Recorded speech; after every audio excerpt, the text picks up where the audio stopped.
Olá pessoal, estamos aqui trabalhando ainda na cinemática, mas agora a gente está com um movimento um pouco diferente. A gente vinha estudando os movimentos retilíneos, os lançamentos, e agora nós vamos ver o movimento circular. Pessoal, muita atenção com esse movimento, porque no movimento circular nós teremos duas velocidades importantes, a velocidade angular e a velocidade linear. E isso causa, de certa forma, um desconforto, pensar em duas velocidades, dois conceitos diferentes no mesmo movimento. Mas vamos com calma, vamos fazer devagarzinho, que vai dar tudo certo, você vai entender e você vai conseguir chegar lá, ok? Vem comigo. Temos aqui o movimento circular. Movimento circular, gente, não é movimento de uma elipse, por exemplo. É um movimento circular, é com raio constante. Numa elipse nós não temos um raio constante, tá? Não é uma espiral, onde o raio também varia. Então todos os nossos movimentos serão com raio constante. Ó, um ventilador, um ponto do ventilador, das pás do ventilador, um ponto das rodas da bicicleta, da coroa e da catraca. Lembra, coroa é aquela que a gente tem um pedal e a catraca é aquela que fica lá atrás, na roda, tá? Fique esperto com isso, hein? Temos aqui as hélices de um helicóptero, engrenagens acopladas, pneus girando sobre o asfalto. Então, vários são os exemplos que a gente está trazendo para vocês. Temos também um exemplo muito legal, que são dos satélites geoestacionários. São satélites que ficam sobre um ponto da Terra, tá? Aqui, a Terra e aqui o satélite. A Terra dá uma volta, o satélite dá uma volta também. Então, são movimentos que a gente vai estudar ao longo desta aula que vão fazer você associar à matéria, ok? Vamos lá, vamos conhecer esse negócio de perto. Chamamos de período de um movimento circular uniforme o intervalo de tempo necessário para que o móvel ou o ponto complete uma volta na circunferência. Imagine um dente desta engrenagem. Quanto tempo gasta para o dente dar uma volta? Ah, gastou 10 segundos. Então esse é o período do movimento. Período é esse tempo gasto para você completar uma volta, um ciclo. Aqui, quanto tempo gasta para que a pá do ventilador complete uma volta? Bom, o tempo gasto vai ser o período desse movimento, ok? Temos também a frequência.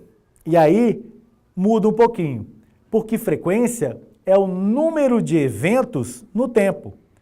Ah, são 10 voltas em 2 segundos. 10 voltas em 2 segundos, nós temos uma frequência que no sistema internacional é medida em hertz. Então seria 5 hertz. 10 voltas em 2 segundos. 10 dividido por 2, 5. Teremos 5 hertz. Frequência, como eu disse, medida em hertz.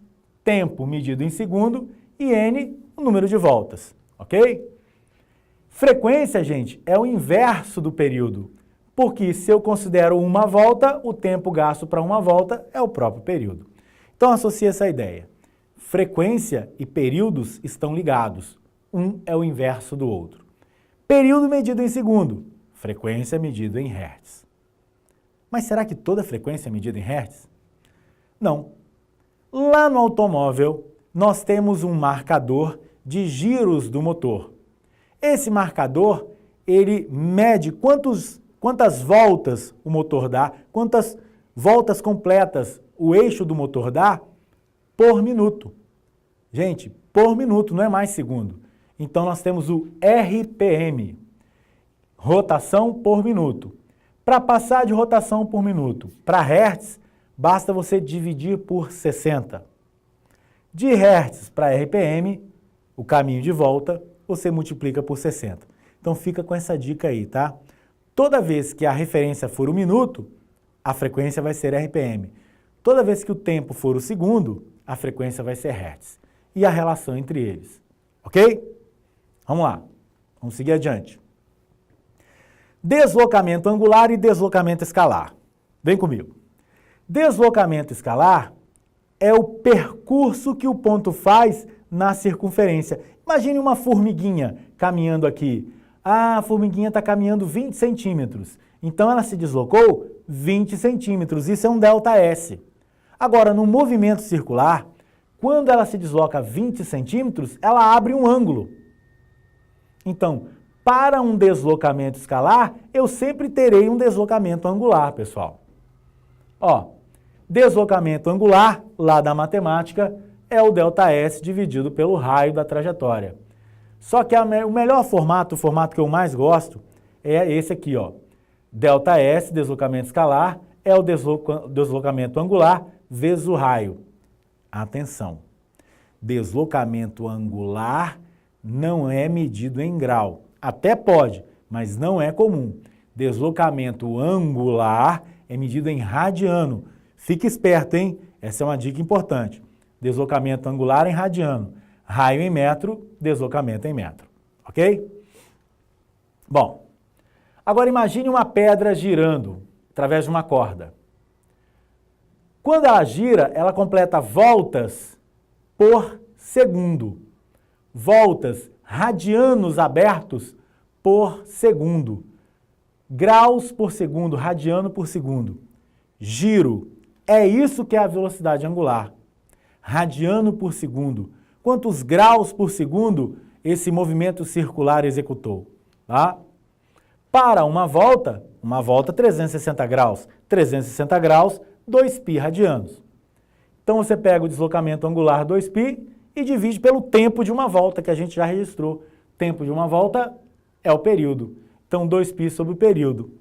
E como o período é o inverso da frequência, então a velocidade angular também pode ser 2πf. Inverso, período, o inverso disso, passa para cá multiplicando.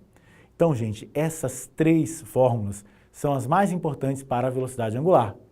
Eu posso pegar o ângulo e dividir pelo tempo, eu posso pegar 2π e dividir pelo período, ou 2π vezes a frequência. Valeu? Se liga aí, hein? Velocidade angular, ângulo por segundo. Agora repare, suponha que eu tenha aqui um disco, que eu tenha o ponto A e o ponto B do disco. Obviamente, quanto mais extremo for o ponto, maior vai ser a velocidade com que ele passa. Essa velocidade é que é chamada de velocidade linear. É a velocidade do ponto em relação ao referencial que fica aqui fora. Tá? Com que velocidade esse ponto passa em relação a esse referencial aqui fora? Essa é a velocidade linear dele. Obviamente, quanto maior o raio, maior essa velocidade. Vamos ver como é que a gente faz isso em fórmula. Bom, vocês lembram que V é ΔS sobre ΔT? Vocês estão lembrando que ΔS é o Δθ vezes o raio? Δθ vezes o raio? Δθ em radiano, tá? Agora, Δθ pelo tempo, isso é velocidade angular, pessoal. Então, a velocidade escalar é a velocidade angular vezes o raio. Velocidade angular vezes o raio, lembra que a velocidade angular é 2π vezes o raio? Então, 2π sobre t vezes o raio dividido pelo período, ou 2πf, que f é a frequência. Valeu? Então, pessoal, aqui a gente termina a parte das fórmulas. Na próxima aula, eu vou trazer dois exemplos para a gente mexer com velocidade angular e com velocidade escalar. Ok? Até a próxima!